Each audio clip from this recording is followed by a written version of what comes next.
नमस्कार दोस्तों, आप सभी का द विक डेटा पर स्वागत है। कैसे हो आप सभी। जैसे दिल्ली पुलिस का आप सभी को पता है कि डीवी का डेट आ चुका है, आप सभी का फॉर्म भरने का डेट आ चुका है।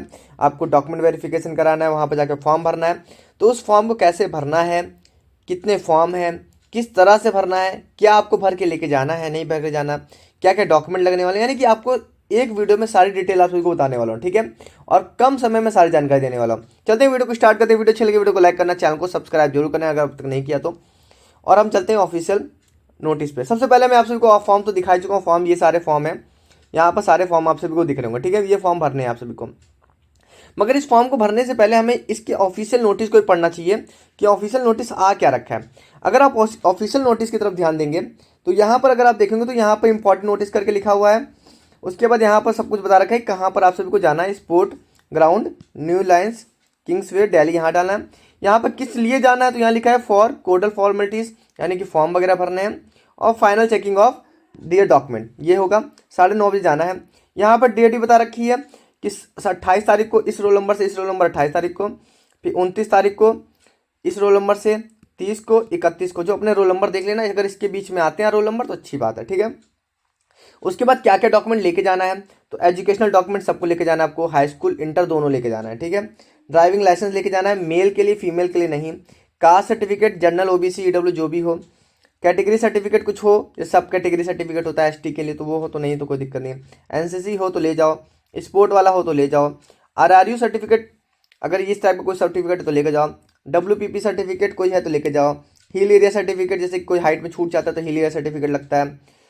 अब रिजनेशन, अगर किसी जगह जॉब करते तो वहाँ का रिजनेशन सर्टिफिकेट चाहिए। कमांडो सर्टिफिकेट अगर आप दिल्ली पुलिस में हो। डिस्चार्ज बुक अगर आप एक्स सर्विसमैन हो। पीपीओ नंबर भी चाहिए होता है, एनओसी भी चाहिए होता है, ठीक है। इन सभी के 2 सेट फोटो कॉपी भी आप सभी को लेके जाना है, यहाँ बता रखा है। उसके बाद 5 पासपोर्ट साइज फोटो भी आप सभी को लेके जाना है। क्या लेके, 5 पासपोर्ट साइज फोटो भी लेके जाना है। उसके साथ आप सभी को अब यहाँ पर कोडल फॉर्मेलिटीज वाले फॉर्म है। कौन कौन से, पहला पुलिस वेरिफिकेशन फॉर्म हो गया, फिर अटेस्टेशन फॉर्म हो गया F36, फिर उसका एग्रीमेंट फॉर्म हो गया F81, फिर करेक्टर सर्टिफिकेट हो गया F82, और CVR फॉर्म एंड अंडरटेकिंग, ये आपको लेके जाना है। कितने सेट लेके जाने हैं तो ये आपको कहाँ से मिलेगा, हमारी वेबसाइट है theviktrader.net। आपको हमारी वेबसाइट डाउनलोड कर सकते हो वहाँ पर, ठीक है। ये चीज़ वहाँ से मिल जाएगा आप सभी को। उसके बाद यहाँ पर देखेंगे तो पुलिस वेरिफिकेशन फॉर्म कितने सेट लेके जाने हैं तो 4 सेट लेके जाने हैं। पुलिस वेरिफिकेशन फॉर्म और अटेस्टेशन फॉर्म जो है वो एक ही फॉर्म है, वो F36 है। उसको 4 सेट में आपको लेके जाना है, ठीक है। उसके बाद एग्रीमेंट फॉर्म F81, ये आपको एक सेट लेके जाना है। कैरेक्टर सर्टिफिकेट फॉर्म F82 एक सेट में लेके जाना है। अंडरटेकिंग F83 एक सेट में लेके जाना है। और CVR फॉर्म जो है वो केवल दिल्ली में रहने वालों के लिए है, और उनको सॉफ्ट कॉपी में भी लेके जाना है। एक सेट फोटो कॉपी तो लेके जाना ही है, उसके साथ इनको सॉफ्ट कॉपी में भी लेके जाना है। सॉफ्ट कॉपी में क्या क्या लेके जाना है, अपना जो भी फोटोग्राफ है उसको 20 KB में लेके जाना है। 2 ID लेके जानी है, कोई भी 2 ID हो, आधार कार्ड हो दिल्ली का, या फिर इलेक्ट्रिसिटी बिल हो, ये दोनों ले जा सकते हो, या फिर वाटर बिल हो, ये ले जा सकते हो। पासपोर्ट हो, 100 KB का पासपोर्ट। इन सभी को सॉफ्ट कॉपी पेन ड्राइव में लेके जाना है, ठीक है आप सभी को, ये सारे। अब बोला है जो मेडिकली अनफिट है उनको आने की कोई जरूरत नहीं है। मेडिकली अनफिट वालों को कोई जरूरत नहीं, केवल मेडिकल फिट वालों को जाने की जरूरत है, ठीक है। ये हो गया। अब हम चलते फॉर्म को। अब अगर आपने देखा इस नोटिस में कहीं पर भी ये नहीं लिखा हुआ था कि आपको फॉर्म भर के लेके जाना है या खाली लेके जाना है, तो मैं आप सभी से कहता हूँ कि कोई दिक्कत नहीं यार, 2-4 रुपए का तो प्रिंट आउट निकलेगा। एक फॉर्म तुम भर लो और एक जो है खाली लेके जाओ, मतलब कि जितने सेट है उसमें एक एक भर के लेके चले जाओ और बाकी सेट खाली लेके चले जाओ, कोई दिक्कत नहीं है। देखो सबसे पहले अगर हम बात करें अटेस्टेशन फॉर्म या वेरिफिकेशन फॉर्म की बात करें, जो F36 है, इसको भरने की बात करें तो यहाँ सबसे पहले अपना रोल नंबर भरना है। यहाँ मेडिकल की डेट, चिकित्सा की तिथि आपको यहाँ पर लिखनी है, ठीक है। यहाँ पर आपको फोटो चिपकानी होगी, जो भी आपकी फोटो होगी वो चिपकानी होगी यहाँ पर। उसके बाद कुछ नहीं भरना। उसके बाद यहाँ पर आपको नाम लिखना है। यहाँ पर लिखा है, अगर इसको भरेंगे पहले नंबर पॉइंट पे जाएंगे, लिखा है पूरा नाम साफ बड़े अक्षरों में, यानी कैपिटल लेटर में, उपनामों सहित। यदि आपने नाम या उपनाम में किसी समय कुछ बढ़ाया घटाएगा तो भी कृपया बताएं। यानी अगर आपने मान लीजिए कोई नाम है, अगर मान लीजिए मेरा नाम है सूरज कुमार, तो मैं यहाँ लिखूंगा सूरज और यहाँ लिखूंगा कुमार, ठीक है।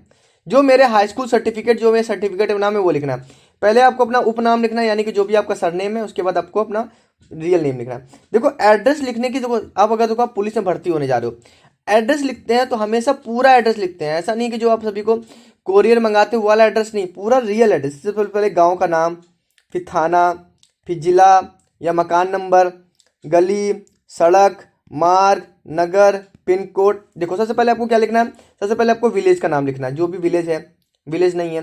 फिर उसके बाद आपको क्या लिखना है, हाउस नंबर लिखना है, जो भी हाउस नंबर है आपका, ठीक है, वो लिखो। हाउस नंबर के बाद फिर अपना क्या लिखो कि जो भी आप सभी की गली वगैरह है, ठीक है, जो भी आपकी स्ट्रीट है, ठीक है, उसके बाद स्ट्रीट है, कोई सड़क कुछ भी है, जो भी आपका मतलब कि नगर पड़ रहा हो या फिर जो नियर बाई जो भी पड़ रहा हो, ठीक है। फिर थाना लिखो। फिर उसके बाद अपनी तहसील भी लिखो, अगर कोई तहसील है तो तहसील भी अपनी लिखो, ठीक है, ये सारी चीज़ें अपनी लिखो। उसके बाद फिर अपना क्या लिखो, अपना ज़िला लिखो। फिर उसके बाद अपना स्टेट लिखो, फिर पिन कोड लिखो। इस तरह से आप सभी को एड्रेस लिखना चाहिए, ठीक है। यहाँ पर भी देखो, ये देखो प्रेजेंट एड्रेस पूछा और ये आपका यहाँ परमानेंट एड्रेस पूछ लिया, ठीक है। यहाँ परमानेंट एड्रेस आपको ए नंबर पॉइंट में यहाँ पर लिखना है परमानेंट एड्रेस। जो करंट एड्रेस है वही परमानेंट एड्रेस होगा। ज़्यादा एड्रेस चेंज करने की जरूरत मत करना, 2-3 एड्रेस मत डालना, ठीक है, क्योंकि यहाँ पर आप सभी का पुलिस वेरिफिकेशन जाएगा, इसलिए आप सभी समझना कि जो एड्रेस दोगे वहीं पर पुलिस वेरिफिकेशन जाएगा। उसके बाद पाकिस्तान वाला अगर कुछ हो तो ठीक है, नहीं तो कोई बात नहीं, छोड़ देना खाली। आधार नंबर भर दो यहाँ पर, पैन नंबर हो तो भर दो। राष्ट्रीयता क्या होगी, नेशनलिटी क्या होगी, इंडियन होगी आप सभी की, क्या होगी, इंडियन आपकी नेशनलिटी होगी। उसके बाद डेट ऑफ बर्थ अपना लिखो, डीओबी लिख दो अपना। एज लिख दो, कितने साल की हो, 25 साल की हो, 26 साल की, 27 साल, जो भी हो। एज एट मेट्रिकुलेशन, जब आपने हाई स्कूल किया था तो एज कितनी थी, 16 साल थी, 15 साल थी हाई स्कूल करते समय। जहाँ आप पैदा हुए उसका स्थान बताओ, कहाँ पैदा हुए, दिल्ली में पैदा हुए हो, ठीक है। इस जन्म का स्थान, किस स्थान में पैदा हुए, जैसे कि मान लो दिल्ली में किस जगह पैदा हुए हो, किस जगह पे। तो फिर अपने जिला का नाम लिखो। फिर जिस राज्य में पैदा हो वो लिखो। डिस्ट्रिक्ट तथा state to you which belong, आप किस जिले या राज्य से बिलोंग करते हो वो लिखो। जैसे आप दिल्ली से बिलोंग करते हो, यूपी से बिलोंग करते हो, वो लिखो। जिला भी लिखना है और स्टेट भी लिखना है। जैसे मान लो आप प्रयागराज से बिलोंग करते हो और आप यूपी के हो गए, तो ये चीज़ लिखना है, मतलब डिस्ट्रिक्ट भी लिखना है और आपको स्टेट भी लिखना है। उसके बाद यहाँ पर बोला है उस जिला और राज्य का नाम जहाँ आपके पिता मूल रूप से संबंध रखते हैं, यानी कि आपको मान लो पिताजी मान लो हो गए कहीं और के हैं। मान लो पिताजी तुम्हारे महाराष्ट्र के हैं और रह रहे हैं यूपी में, तो पिताजी के बारे में लिखो कि पिताजी तुम्हारे कहाँ के हैं, ठीक है। यहाँ पर आपका धर्म क्या है, जैसे कि मान लो हिंदू है, हिंदू लिख दो, मुस्लिम है, मुस्लिम लिख दो। जाति क्या है आप सभी की, जाति कोई भी जाति है आप सभी के, ठीक है। आप SC ST OBC कुछ भी हो, मगर ये नहीं लिखा जाता। यहाँ पर कास्ट की बात करें ना, कास्ट में आप क्या लिखोगे, जैसे कि आप होता क्या ना, जाति है, जात क्या है इसकी, जैसे कि ये पंडित है, चमार है, पासी, जो भी चीज़ें वो लिखो, ठीक है। यहाँ पे लिखो क्या आप अनुसूचित जाति हैं, जनजाति हैं, पिछड़ा वर्ग है, अगर है तो ठीक है हाँ लिख दो, नहीं है तो नो लिख दो, ठीक है, ये लिख दिया गया। उसके बाद नीचे आओ। उसके बाद यहाँ पर बोला गया उन स्थानों का ब्यौरा दो, रहने की अवधि बताओ जहाँ पिछले 5 वर्षों में अधिक समय आपने रहा हो, यानी कि जहाँ भी आप 5 साल से अधिक रहे हो वो बताओ अपना। यदि विदेश में पाकिस्तान में रहे हो तो उन स्थानों का ब्यौरा दो जहाँ आप 1 वर्ष से अधिक समय रहो। अगर पाकिस्तान वगैरह में या विदेश में रहते हो तो बताओ, अगर 1 साल तक वहाँ हो तो उसके बारे में बताओ। 18 वर्ष की आयु होने के बाद रहे हो, ठीक है। यहाँ पर ना बताओ मेरे भाई कि यहाँ पर बोल रहा है कि पहले आप बताओ कि कहाँ से कितनी देर तक कहाँ रहे थे, जिस जगह भी रहे हो। मैं कहता हूँ कि ज़्यादा यहाँ पर भरने की जरूरत नहीं है। आप अपना जहाँ भी स्टेट, अब जो भी आप स्टेट में रहते थे, जहाँ से भी अपना रह रहे हो, पढ़ाई कर रहे हो, वही लिखो। अगर आपने अपना स्कूल कॉलेज चेंज किया हो, जैसे मान लो कभी आपके पिताजी किसी सर्विस में हो, जैसे आर्मी वगैरह में हो, तो आर्मी में होता है क्या कि हर 3 साल में 4 साल में जगह चेंज होती रहती है, तो वहाँ बच्चों को थोड़ा सा यहाँ भरने की जरूरत पड़ जाती है, ठीक है। यहाँ पर आपको बोल रहा है कि यहाँ पर आप सभी का नाम पूछ रहा है। जैसे यहाँ आपके पिता का नाम बोला, यहाँ पिता का नाम पूरा नाम, यहाँ पिताजी का पूरा नाम लिखोगे, फिर माता जी का पूरा नाम लिखोगे, या कोई अगर पत्नी है या पति है तो उसका नाम लिखोगे। उनकी राष्ट्रीयता क्या है, वो इंडियन है कि पाकिस्तानी है वो लिखोगे। उनकी डेट ऑफ बर्थ लिखोगे, DOB लिखोगे यहाँ पर पिता के सामने, ठीक है। और DOB के साथ उनका प्लेस भी लिखना है, DOB जन्म का, सॉरी यहाँ पर बोला है प्लेस ऑफ, यहाँ सॉरी DOB नहीं लिखेंगे, यहाँ पर लिखेंगे आप सभी का जन्म का स्थान, क्या लिखेंगे, जन्म का प्लेस लिखेंगे, कहाँ पैदा हुए हैं पिताजी, माताजी कहाँ पैदा हुए हैं। अगर आपको कोई पति है या पत्नी है तो कहाँ पैदा हुआ लिखना पड़ेगा आपको, ठीक है। यहाँ पे उनका ऑक्यूपेशन लिखना पड़ेगा कि क्या काम करते हैं, प्राइवेट नौकरी करते हैं, गवर्नमेंट करते हैं, जो भी है, ठीक है, वो लिखो। यहाँ डाक का पता लिखोगे, यहाँ पर छोटे छोटे अक्षरों में लिखने की कोशिश करना, ठीक है। यहाँ परमानेंट एड्रेस लिखने की कोशिश करना, ठीक है। देखो अभी अपने घर से भर के लेके जाना जरूरी है कि नहीं, देखो वहाँ पर भरना तो पड़ेगा, ये तो जानते हो, हमें भी भरना पड़ा था, ठीक है। ये बोल रहा है कि यहाँ 12 नंबर पॉइंट में देखो, यहाँ लिखा है विदेश में पढ़ रहे पुत्रों या पुत्रियों के मामले में प्रस्तुत किया जाने। अगर कोई आपका पुत्र वगैरह विदेश में पढ़ रहा हो, बोला विदेश में पढ़ रहे पुत्र पुत्रियों या उनकी प्रस्तुत, उनके अगर विदेश में कुछ पढ़ रहे हो तो भाई विदेश में कुछ पढ़ ही नहीं रहा तो छोड़ दो। यहाँ बोल रहा है कि 15 वर्ष की आयु में किन किन स्कूलों कॉलेजों में किन किन किन किन वर्षों में शिक्षा प्राप्त की उनके बारे, यानी कि मान लो 15 वर्ष की आयु से, यानी कि 15 इसके मतलब हो सकता है कि आप 8वीं 9वीं से बात कर रहे हैं आप सभी का, वहीं 15 होगा। तो 8वीं 9वीं के बाद से आप सभी बता दो किस किस स्कूल में क्या क्या किया।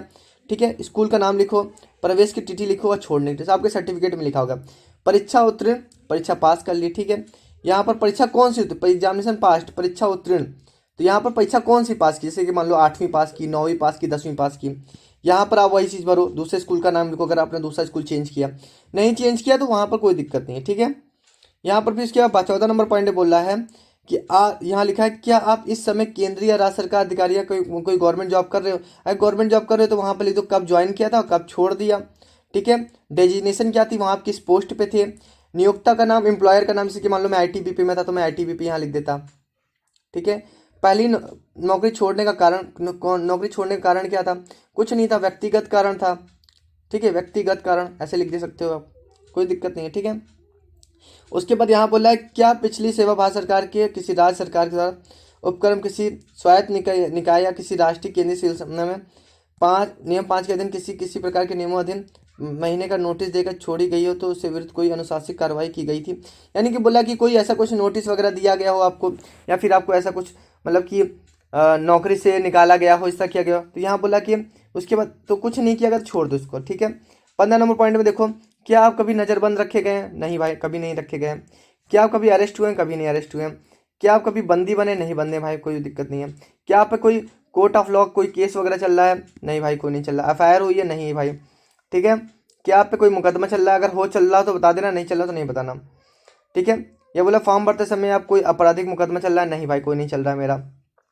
क्या किसी अपराध में न्यायालय में दोषी ठहराया गया, नहीं ठहराया गया, कोई दिक्कत नहीं है। क्या सरकार के अधीन प्रशिक्षण संस्थान में कार्यमुक्त निष्कासित कहीं नौकरी से निकाला गया, नहीं निकाला गया मेरे भाई। ठीक है, क्या आपको किसी लोक सेवा आयोग कर्मचारी चयन में किसी परीक्षा में बैठने रोका गया, किसी मतलब परीक्षा में बैठने से रोका गया, नहीं बैठे, सब मैंने सारी परीक्षा दी है। क्या आपको कभी विश्वविद्यालय किसी अन्य शिक्षण संस्थान में बैठने से रोका गया, नहीं कभी नहीं रोका गया। क्या इस अटेंशन फॉर्म को भरते समय किसी शैक्षिक प्रगति के विरुद्ध मामला चल रहा है, नहीं चल रहा, कोई मामला नहीं चल रहा मेरा। ठीक है, ठीक है, उसके बाद 15 के सेकंड पॉइंट में देखो, उपरोक्त इसी प्रश्न उत्तर हाँ यदि हाँ में है तो उस मामले, अगर बोला कि किसी मामले में अगर आपने हाँ में दिया हुआ है तो उसके बारे में पूरा चर्चा देना। यहाँ पर आपको पूरा, यानी कि जो 15 के एक पॉइंट में अगर आपने किसी में भी हाँ दिखाया है तो उस हाँ को यहाँ पर आपको डिस्क्राइब करना पड़ेगा कि कौन सा कोर्ट केस चल रहा है, क्या चल रहा है। ठीक है, 15 के थर्ड पॉइंट में देखो, ए नंबर में बोला गया क्या आप ऋण मुक्त हैं, क्या किसी ऐसे दीवानी मुकदमे में संलिप्त हैं, क्या पुलिस विभाग में ठहराए जा सकेंगे कि नौकरी के लिए अयोग्य ठहराया जा सके। बोलो नहीं भैया मेरा कोई ऐसा कुछ भी नहीं। यदि उत्तर नहीं है तो बोला if answer is no give the full particular of the dept and case. बोला है कि क्या आप ऋण मुक्त हैं, भाई हम ऋण मुक्त हैं तो कोई दिक्कत नहीं है, छोड़ दो। अगर नहीं है, मान लो आपके पास कोई कर्जा है तब आपको देना है, अगर नहीं है तो छोड़ दो। बोला गया 5वें के चौथे नंबर 15 के चौथे नंबर पॉइंट में देखो, क्या आप कभी चिकित्सा के आधार पर या मेडिकली फेल हुए हैं, नहीं हुए भाई हम छोड़ दो, कोई दिक्कत नहीं है। बोला गया क्या फॉर्म की चेतावनी को भी देखिए, कृपया इस अटेस्टेशन फॉर्म की चेतावनी को भी देखिए। ठीक है, देख लिया। यथा स्थिति हाँ या ना को काट कर प्रत्येक प्रश्न का उत्तर अलग अलग दिया जाना चाहिए। तो कोई हाँ या ना नहीं को काट कर बोला, तो कोई जैसे कि मान लो कहीं पर हाँ है तो उसको हाँ लिख दो और नहीं को काट दो। ठीक है, ये बोला गया है आप सभी से। बोला गया है आप अपने इलाके के 2 जिम्मेदार व्यक्तियों के नाम, ऐसे जो 2 व्यक्ति जो नाम लीजिए जो आपको जानते हो, कोई भी 2 पड़ोसी का नाम दे दो जो आपको जानते हो मगर अच्छा रिश्ता होना चाहिए उनसे। यहाँ पर उसके बाद डिक्लेरेशन फॉर्म है आप सभी का, यहाँ पर अपना सिग्नेचर कर देना है आपको। ठीक है, और अपना नाम बड़े अक्षरों में लिखना है और अपना रोल नंबर लिख देना है, 1 2 3 4 जो भी रोल नंबर है। यहाँ डेट और प्लेस वहाँ पर लिखवा देंगे आप सभी को। ठीक है, ये फॉर्म आप सभी का हो गया। ये बोला रिक्रूट की निजी जागरण के, यहाँ पर आपको रोल नंबर, अगर आपको भरने के लिए कहा जाएगा तो आप ही से भरवाया जाएगा मुझे पता है, मगर जब अगर वो आपसे कहेंगे तभी भरना। तो यहाँ पर आपको अपना रोल नंबर भरना है। यहाँ निजी जानकारी, विभाग का नाम छोड़ दो, भर्ती की तिथि छोड़ दो, अभी मत छोड़ दो, चरित्र की जांच छोड़ दो, नाम भरना पड़ेगा, नंबर छोड़ दो क्योंकि नंबर नहीं पता आपको, रैंक कांस्टेबल रैंक है तो सिटी। ठीक है, फादर का नाम, जाति लिखनी है। ठीक है, रिलीजन है हिंदू लिखना है, व्यवसाय क्या है कुछ छोड़ दो। ठीक है, रेसिडेंट पता आप सभी को लिखना है। ठीक है, यहाँ पुलिस स्टेशन का नाम लिखना है, डिस्ट्रिक्ट का नाम लिखना है अपना, और विवरण देना, डिस्क्रिप्शन देना है, कोई भी छोड़ देना उसको भी। ठीक है, यहाँ पर आप सभी को कहीं पर बॉडी में कुछ निशान है, पहचान चिन्ह आप सभी को बताना है, आइडेंटिफिकेशन मार्क बताना है। पहली नौकरी का ब्यौरा, कहीं कोई पहले नौकरी किया हो, नौकरी छोड़ने की तिथि, या सेवा काल का, अगर हो तो छोड़ दो, अगर है तो बताना पड़ा, नहीं तो नहीं छोड़ दो। रैंक एंड इनलिस्ट डेट, भर्ती की तिथि वो छोड़ दो आप सभी। नौकरी छोड़ने का ब्यौरा छोड़ दो आप सभी, ठीक है। रैंक भरना पड़ेगा, कांस्टेबल भरना पड़ेगा।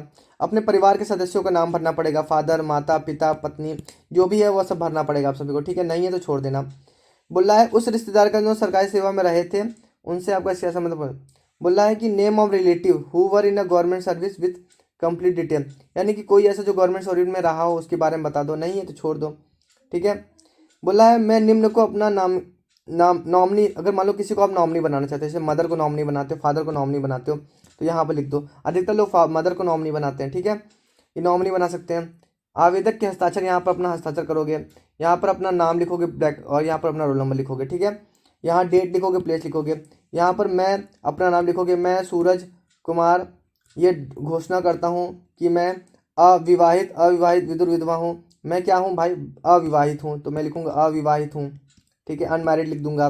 मैं विवाहित हूँ, मेरी केवल एक ही जीवित पत्नी है, मेरी केवल जिसका नाम बता दूंगा कि मैं, अगर मान लो मैं शादीशुदा हूँ तो, अगर नहीं हूँ तो भाई मेरी कोई पत्नी नहीं है, ठीक है। मैं विवाहित हूँ और इस दौरान मेरी पत्नी ऐसा कुछ हो, अगर मैं विवाहित हूँ तो भरो, नहीं तो नहीं, छोड़ दो, ठीक है। ये सब शादीशुदा वालों के लिए है, छोड़ दो। उसके बाद यहाँ पर छोड़ दो, यहाँ पर फिर अपना यहाँ पर सिग्नेचर करो, यहाँ पर अपना नाम लिखो कैपिटल लेटर में, अपना रोल नंबर भर दो, ठीक है। अब ये आपको नहीं भरना है, ये आपको संबंधित थाना क्षेत्र पड़ेगा, ठीक है, आपको छोड़ दो। फिर उसके बाद यहाँ पर आपको ये थाना प्रमुख पड़ेगा, ठीक है, ये छोड़ दो, एसएचओ पड़ेगा। उसके बाद आप जाओ नीचे वाले फॉर्म में, नीचे फॉर्म वाले एग्रीमेंट फॉर्म है, ठीक है। आप सभी का कौन सा फॉर्म है, आप सभी का एग्रीमेंट फॉर्म है। अब देखो एग्रीमेंट फॉर्म है, एग्रीमेंट फॉर्म में आप सबको पहले सिग्नेचर करना है आपको, यहाँ पर डेट आप नहीं भरोगे। एग्रीमेंट इज मेड द, यहाँ पर आपको छोड़ देना है, आपको कुछ नहीं भरना, ठीक है। बिटवीन ये आपके बीच में भरा जाएगा, और ठीक है अपना होगा, रेफरेंस ऑफ ये लिखना है, ठीक है, ये सारी चीज़ें होगा। जैसे यहाँ पर शुरू में तो अपना लिखना है, अपना नाम लिखना है, बाकी बाद में वो किसी के साथ एग्रीमेंट कराएंगे, जो दिल्ली पुलिस में अपना एग्रीमेंट होगा उनका नाम लिखा जाएगा, जो भी वहाँ का डीजी वगैरह जो भी होगा उसके नाम से आपका एग्रीमेंट होगा, ठीक है। या फिर आपका प्रेसिडेंट वगैरह जिसके नाम से भी एग्रीमेंट कराना वो एग्रीमेंट कराएंगे, वो छोड़ आप नहीं भरोगे, ठीक है यहाँ पर। उसके बाद एग्रीमेंट वगैरह हो जाएगा आप सभी का, यहाँ पर आपको सिग्नेचर करना है, सिग्नेचर आप कैंडिडेट करना है, यहाँ पुलिस ऑफिसर करेगा, यहाँ रोल नंबर भरेगा, ठीक है, छोड़ दो। फिर यहाँ पर विटनेस के सिग्नेचर होंगे। विटनेस में कोई क्या होता है कि जो आपके साथ स्टूडेंट होंगे ना वही आपके विटनेस बन जाते हैं, ऐसा कुछ नहीं होता, ठीक है। विटनेस बनेंगे, उसका फुल एड्रेस लिख देंगे, ठीक है, ठीक है। ये आपका छोड़ दोगे, ये फॉर्म भर चुका है। उसके बाद करेक्टर सर्टिफिकेट। अब देखो करेक्टर सर्टिफिकेट में एक डाउट है कि क्या इसको बनवा के लेके जाना है कि नहीं। देखो करेक्टर सर्टिफिकेट में क्या होगा, एक बनवा लेना, करेक्टर सर्टिफिकेट एक आप बनवा लेना, क्योंकि भाई देखो एक बनवा के लेके जाना, एक खाली लेके जाना। यहाँ पर अपना नाम भरना, अपने पिताजी का नाम भरना, अपना यहाँ पर क्या है आरओ रेसिडेंट, और क्या है यहाँ पर आरओ में क्या होगा नंबर, मतलब कि अपना एड्रेस वगैरह भरना होगा, ठीक है, एड्रेस वगैरह भरना पड़ेगा। यहाँ कितने साल से जानते हैं वो लिखना पड़ेगा, और यहाँ पर आपको लिखना पड़ेगा जो भी आपका नाम है, सूरज है, is not related to me, जो भी लिखेगा सिग्नेचर, आपका सिग्नेचर नहीं होगा यहाँ पर, ठीक है। जो ये आपको करेक्टर सर्टिफिकेट दे रहा है वो अपना सिग्नेचर करेगा, अपना नाम लिखेगा, अपना डेजिग्नेशन लिखेगा, अपनी ऑफिस की सील लगाएगा। गोल मोहर जरूर लगवा लेना, गोल मोहर यहाँ पर जरूर लगवा लेना मेरे भाई, गोल मोहर नहीं लगवाओगे तो दिक्कत हो जाएगी। यहाँ कौन कौन से आप बनवा सकते हो, देखो पहले बार पार्लियामेंट मेंबर हो, या स्टेट का मेंबर हो, लेजिस्लेचर का मेंबर हो, सर्विंग गेस्टेड ऑफिसर हो, सेंट्रल गवर्नमेंट एम्प्लॉय हो, government state government gazetted officer हो, तहसीलदार हो, नायब तहसीलदार हो, प्रिंसिपल ऑफ स्कूल, किसी का स्कूल का प्रिंसिपल हो, कॉलेज का हो, ठीक है, जहाँ पर स्टूडेंट ने पढ़ा हो, ठीक है, बीडीओ हो, ब्लॉक डेवलपमेंट ऑफिसर हो, पोस्ट मास्टर हो, सरपंच हो पंचायत का, वो सब भर सकते हैं, ठीक है। प्रधान हो गाँव का, वो बना सकता है। ये सारी चीज़ें हो गई। उसके बाद अंडरटेकिंग है, अंडरटेकिंग में भी आप सबको यही सब भरना है, अपना अपना नाम वगैरह भरना है, अपने पिताजी का नाम भरना है, अपना रोल नंबर भरना है, अपना एड्रेस लिख देना है, ठीक है। रेसिडेंट ऑफ, आरओ का मतलब है रेसिडेंट ऑफ, ठीक है। ये सारी चीज़ें भरना है, फिर सिग्नेचर करना है, अपना नाम लिखना है, सिग्नेचर करो, फिर अपना नाम लिख दो यहाँ पर, ठीक है, अपना नाम लिख दो यहाँ पर, डेट लिख दो। उसके बाद यहाँ पर आप सभी का ये आप सभी का फॉर्म जो है पूरा फिलअप हो जाता है। उसके बाद कुछ फॉर्म बचा है, एक फॉर्म बचा, हाँ एक फॉर्म ये बचा सीबीआर वाला। देखो सीबीआर वाला फॉर्म जो है ना, ये आपको यहाँ से या मतलब देखो भरना तो पड़ेगा, ऐसी नहीं बात, भरना तो पड़ेगा, उसके साथ अपने ऑनलाइन कॉपी भी लेके जाना। देखो इसमें भरने में क्या क्या चीज़ें हैं, देखो अपना पहले बोला है कि फाइल नंबर ऑफ ऑर्गेनाइजेशन आपको छोड़ देना है, ठीक है। नेम ऑफ अप्लीकेंट का नाम लिखना है, या आलियास का कुछ है तो छोड़ दो, जैसे कि उर्फ हो, जैसे कि किसी नाम से जाना जाता हो, तो नहीं, कुछ नाम से नहीं जाना था, आपका नाम यही है। जैसे कि होता है ना कि जैसे मेरा नाम सूरज है, उर्फ गुड्डू भी बोलते हैं, तो उर्फ वाला नहीं, आलियाज छोड़ दो, ठीक है। फादर नेम भरना है, मदर नेम भरना है, मैरिटल स्टेटस भरना है, शादीशुदा हो कि नहीं हो। अगर शादीशुदा हो तो पत्नी का नाम भरना है, ब्लड ग्रुप भरना है, प्लेस ऑफ जहाँ पर आप पैदा हुए वो भरना है, अप्लीकेंट का डीओबी भरना है, डेट ऑफ बर्थ, जेंडर भरना है, मेल फीमेल जो भी हो, अप्लीकेंट का मोबाइल नंबर है, अब ईमेल आईडी, सब कुछ सही देना मेरे भाई, ठीक है। नेशनलिटी इंडियन हो गई, रिलीजन हो गया हिंदू, प्रेजेंट एड्रेस भरना है, परमानेंट एड्रेस भरना है आपको, ठीक है। यहाँ पर बोला है कि प्रेजेंट एड्रेस ड्यूरेशन, यहाँ पर आपको अगर यानी कि प्रेजेंट में कोई एड्रेस है, कहाँ पर कितने साल से रह रहे हो ये बताना है। परमानेंट एड्रेस है तो उसके बारे में बताना है। Add more than one address year, और एक से ज़्यादा यहाँ पर एड्रेस और भरना पड़ेगा, ठीक है। पुलिस स्टेशन का नाम लिखना पड़ेगा। एजुकेशनल डिटेल भरना पड़ेगा कि एजुकेशनल डिटेल क्या है, डिटेल ऑफ कोर्स, जैसे आप मान लो कि अपना कुछ भी डाल सकते हो, हाई मतलब कि इंटर तो डालना ही पड़ेगा, इंटर डाल दो, अपना ग्रेजुएशन डालो, कोई भी डालो वो डाल दो, ठीक है। क्रिमिनल हिस्ट्री कोई है तो भरो, नहीं तो नहीं छोड़ दो। नो लिख देना, कोई क्रिमिनल हिस्ट्री नहीं है। कैटेगरी नो लिख देना, कुछ छोड़ दो ये सब, ठीक है। ये सब आप मत भरो, छोड़ देना, खाली छोड़ देना, वो भर देंगे, ठीक है। यहाँ पर अपनी फोटोग्राफ देनी है, फोटो आइडेंटिटी कार्ड देना है, पैन कार्ड, ड्राइविंग लाइसेंस, ये सब कुछ कुछ में 2 देना, 20 KB का। और रेसिडेंट प्रूफ यानी कि आप सभी का पासपोर्ट वगैरह समय कुछ देना 200 KB तक। अपनी फोटो भी आपको 20 KB तक लेके जानी है आप सभी को, ठीक है। ये डॉक्यूमेंट आपको 200 KB, उसमें तो 100 KB लिखा, ठीक है। ये टोटल फॉर्म भरने का तरीका है, आप ऐसा टोटल फॉर्म भर सकते हो, ठीक है।